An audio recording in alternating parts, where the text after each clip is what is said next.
खबर शामिल करते हैं पाकपतन से। पाकपतन ससुरालियों ने दामाद को घर बुलाकर मुबीना तौर पर पेट्रोल छिड़ककर जिंदा जला दिया। मुकदमा दर्ज न करने पर अहले इलाका पुलिस और कातलों के खिलाफ सरापा एहतजाज बन गए। मुर्सा का कत्ल का मुकदमा दर्ज करके मुलजमान को गिरफ्तार करने का मुतालबा। फैसल इलाही कॉलोनी दीपालपुर के दर्जनों रहायशियों ने एहतजाज करते हुए कहा कि मेहनत कश मोहम्मद आशिक की शादी थाना चक बेदी के इलाका सातमरला स्कीम में हुई। मकतूल की बीवी नाराज होकर बेके आ गई थी। मुलजमान मोहम्मद शबान भट्टी व दीगर ने मनसूबाबंदी के तहत मकतूल आशिक को सुलह के बहाने घर बुलाकर पेट्रोल छिड़ककर आग लगा दी और मौत के घाट उतार दिया। अब पुलिस और मुलजमान साजबाज हो चुके हैं और पुलिस कत्ल के मुकदमा दर्ज करने से गुरेज कर रही है, कत्ल का मुकदमा दर्ज नहीं कर रही। मकतूल मोहम्मद आशिक के मुर्सा ने चीफ जस्टिस ऑफ पाकिस्तान, वजीर आला पंजाब, IG पंजाब व दीगर आला हकामात से नोटिस लेने का मुतालबा किया।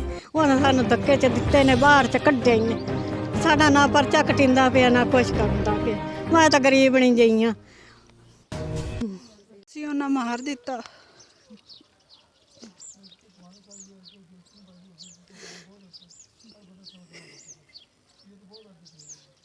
ਸਾਨੂੰ ਇਨਸਾਫ ਚਾਹੀਏ।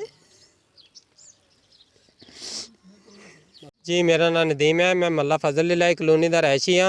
मेरा एक कज़न है जिन्होंने घर सदा के ना अग ला दी। इन्हों दे परचा नहीं कट्टिया जा रहा और जो मुलजम है उन्होंने इन्हें एक दिन भी नहीं पकड़िया और ना पुलिस ने उन्होंने कोई कार्रवाई की है। सानू धक्के मार के बाहर कढ़िया गया है। साडे नाल ना इंसाफी हुई, सानू इंसाफ मिलिया जाए। वज़ीर आज़म, वज़ीर आला साहब, हमें इंसाफ चाहिए।